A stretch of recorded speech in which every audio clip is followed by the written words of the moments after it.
What a year it has been. Today we're going to be doing my 2022 journal flip through, and yeah, that's it. That's the video. Let's get right into it. So, if you saw my previous video, you saw that I had set up my 2023 journal, which I think turned out really fantastic and a lot of people loved it. So if you haven't seen it yet, I definitely recommend you go and check it out. I'll leave a link down in the description down below. I think it's definitely worth your time. It was definitely super fun to record and fun to experiment with, and I'm just really happy with how it turned out.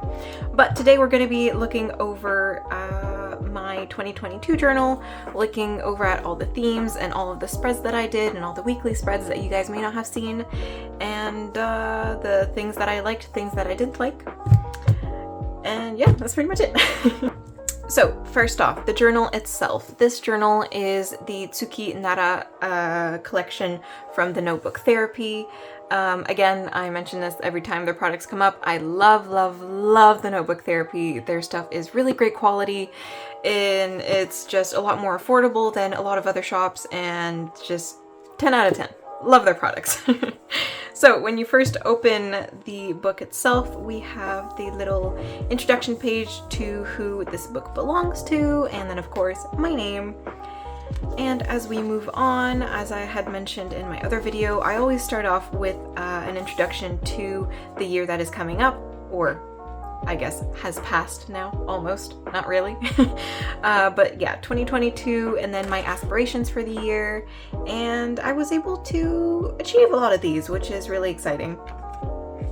And then as we move on, we have my year at a glance, which I'm not done yet. And yes, so hear me out. Yes, my birthday spread is empty because I was just too lazy to fill it out. Now, I did make one for my new journal, and I promise, and you can hold me accountable for this, I promise I will fill that one out and will remember everybody's birthdays and all my friends and family. I will do it. Right after this video, I'm gonna go and sit down and do that right now. But anyways, let's move on.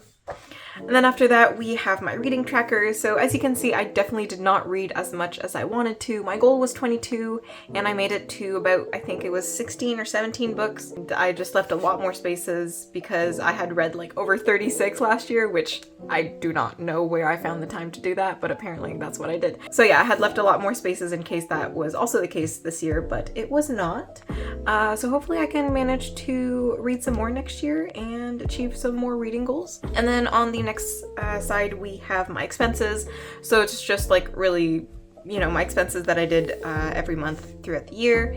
And then I'm gonna tally it up at the end and manage my expenses, see if I should be spending less or if I have a little bit more budget, and depending on the job that I'm going to get within the next couple months. And then we have my content planner, which you guys can basically see now because, you know, it's not really any news to you that I have my 2023 setup that's up. I have my flip through that you're seeing right now. Next week, I'm going to have my summary of what I read in 2022, so that's coming really, really soon. And then, of course, finally, my January plan with me, which I still have no idea what I'm doing for. So if you have any recommendations of themes that you would like to see or something like that, let me know. It would be appreciated. I'm feeling a little bit lost on that for the moment, but I'll figure it out. And then beside that, of course, we have my basic YouTube page of my growth and highlights. We actually grew a lot this year, and especially within the last month for some reason. So if you're new to my channel, hi, thank you for spending your time with me today. I really appreciate it. So I just, like, again, as I mentioned in my last video, track my growth just to see for like statistics and see what could have impacted my growth and what videos I had put out in order to do so, and blah, blah, blah, blah, blah. And then I have my video highlights, which is always a pen paling one. 2023 setup was definitely one of my highlights as well. And of course, your wonderful comments always make me smile every single time, and I feel so grateful to have such an amazing community. And yeah, that's pretty much it for my YouTube page. And then we have a quote page that totally has a spelling mistake, but we just ignore that and move on. And then we have my things to check out page, which I didn't end up transferring to my new journal, just because, as you can see, I didn't really end up using it that much. But if you do have anything that you want me to check out, do leave a comment down below and I will keep it in mind for sure. But yeah, so I didn't really end up really liking this spread very much, and I just honestly completely forgot that I had it. So I did not transfer it to my new journal. And then we have the basic spacing sheet, which I didn't put a lot into. So in my new one, I definitely put like the thirds and stuff organized into it. And yeah, just put some more things in it. And then of course, another quote page. And now finally moving into January. This is definitely not one of my favorite themes that I've done this year. I just really wanted it to be like a very like artsy one with like paper and then like sketches and stuff like that. And I ended up being just really tired the entire month and really not including as many sketches as I wanted to. And I just didn't even keep track of my moods at all, nor my habits very much at all either. So January just wasn't a very motivated month for me, but yeah, so I mainly focused on university that month. And I did have fun playing around with paper though. That is something that I really do miss doing, which I always, for some reason, end up doing our beginning of the year type of theme. I guess it always hits me around the same time of the year for some reason. But yeah, so you can see that I definitely had fun with like my star hole puncher. I think that was really fun. And yeah, so that's pretty much it for January, nothing crazy. And then February, one of my favorite months that I did this year. The little like banners, the colors, the little bears, just loved it. Loved it, loved it, loved it. Would definitely love to do again. I don't know, just something about it was really satisfying. I really liked the font that I did. It was very cutesy and lovey, and it was pretty great.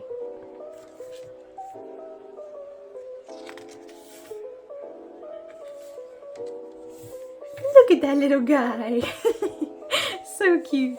And I just really love the color of the pink as well. I think it's a very satisfying pink. And it's really cute. So you can see that depending on the week, I can have a lot to do, and others it's a little bit more chill.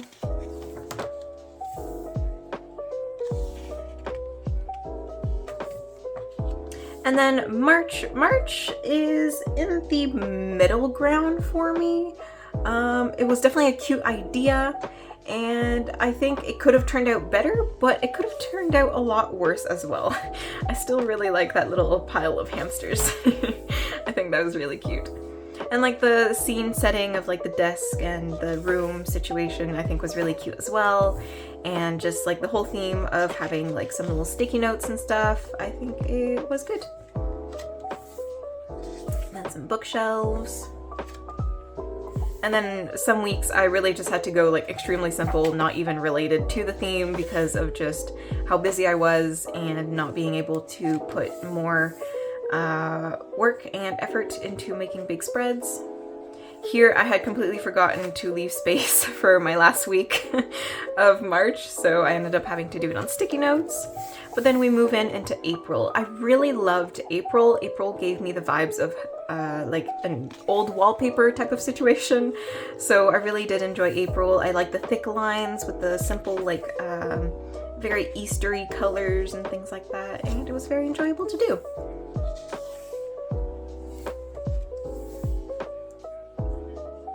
Again, I just really like the simple design. I really love the design of the little branches with the little leaves. Something about it is just really satisfying.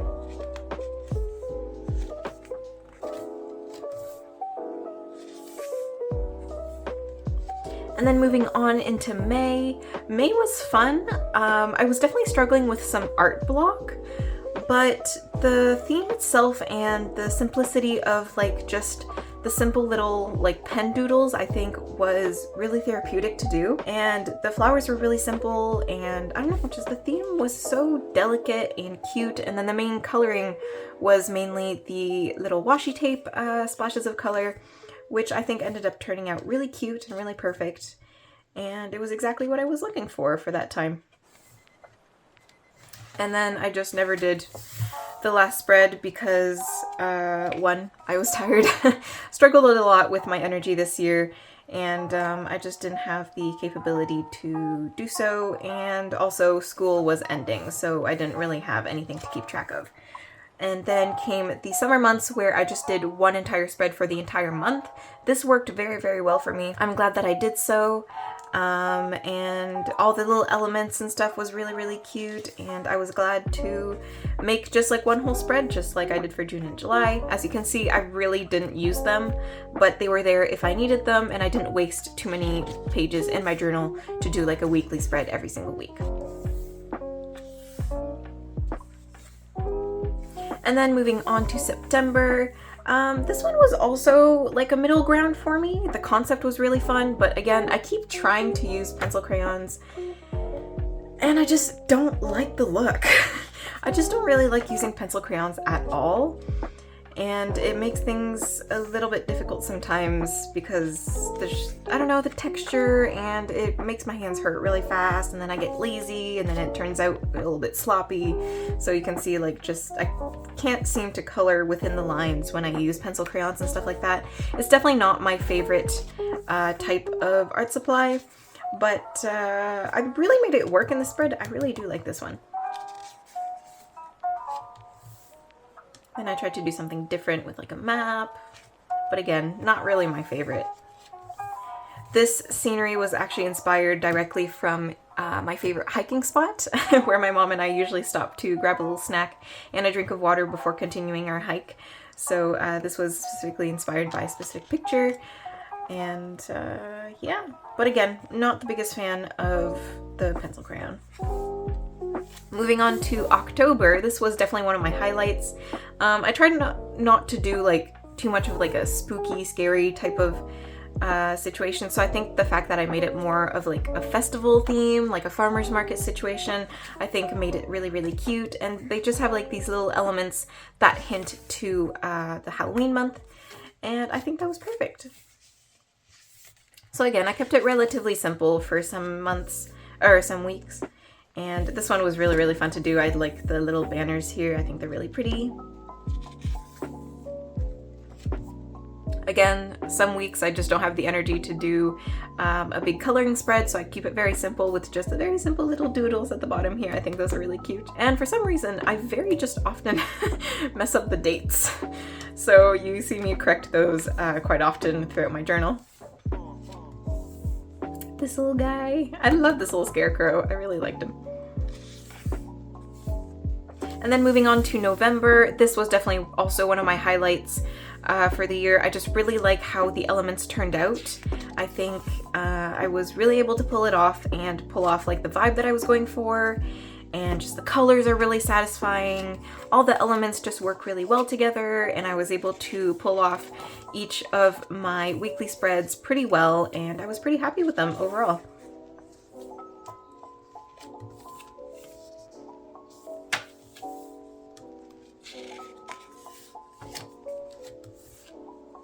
Even when some weeks like this one I was feeling a bit more tired and a bit more lazy to do anything crazy, the elements were simple enough to just create these simple spreads and still make them look nice.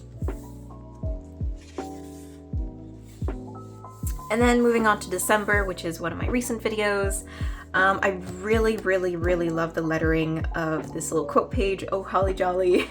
I think they're turned out really, really nice. The main calendar page I'm not really happy with, so we just kind of like ignore this part. And we look at this beautiful snow globe inspired page instead with my current habit trackers and stuff like that. So at least this turned out nice. I'm really happy with this, and it was fun to experiment with. And then we had my first weekly spread, and then we have this week's spread. Again, very simple, straight to the point, just because of my busy schedule and time, and just, you know, on a creative down low. Creative stamina is not there, and that's okay. That's just how it is. And then I still have a few more weekly spreads I need to do for the end of December, but overall that pretty much summarizes my entire journal for 2022. It's really been a wild ride this year, so it's kind of crazy that I'm making another one of these flip throughs. I've made one other one in the past, I believe, 21 journal, probably. But if we flip over to the end, we see some little doodles of me trying to figure out some concepts. We can see me planning for my 2023 setup, so I was testing out like the watercolors and stuff like that. I really love how this little sketch turned out here at the bottom. I think that's really cute. And then you can see me planning out all my pages. And usually notebook therapy journals usually come with a pocket. The pocket is usually just where I store the extra pieces of the Dutch door spreads. So you know when you like cut off the piece of paper, I just usually shove the extra pieces of paper in here in case I need them for anywhere in the future. But yeah, that was my journal for 2022. Those were all my themes and the insider information on each of my weekly spreads that I don't necessarily post on Instagram or anywhere else, so you get all the secret right here. But yeah, another thing to mention is this pen that I've been using for, I don't know, this was with my last journal as well, so the past 2 or 3 years, which is amazing that it's still going and kicking. But I really love using like felt tip pens. I don't really like using gel pens or ballpoint pens and stuff like that, just because I feel like the ink smudges really easily and stuff like that. So when it's more of like almost like a marker situation, I think that's what works best for me. So this is specifically the Sarraza porous pen, and I really recommend this. I think it works really, really well. And as I said, like it does not smudge at all because it's, again, more like a marker. So even if you write and then try to smudge it right away, it doesn't smudge because it's a marker. So it just works really well. I really like felt tip pens. And as you saw, like there was no ghosting whatsoever when it comes to using this pen at all. And I just really like how it works and stuff like that. So if you're looking for a pen, I definitely recommend this. I think it works great. It usually comes in a pack with like a bunch of other colors as well, so I just take out the black one and use that, and use the other colored ones for study notes and things like that. Yeah, that is my recommendation of pens. My recommendation of journals, again, the Notebook Therapy 10 out of 10 products. Really love their stuff. And that concludes the 2022 flip through. I just wanted to say again a big thank you to all of you for supporting me throughout this whole journey. Obviously, I'm doing this as a hobby and for myself simply because I enjoy video creation, but seeing other people enjoy my content and getting inspired by my content makes me the happiest person in the entire world. So a big thank you to you for making this even more enjoyable than it already is. And yeah, thank you so much, and I'll see you guys all very, very soon. Bye guys.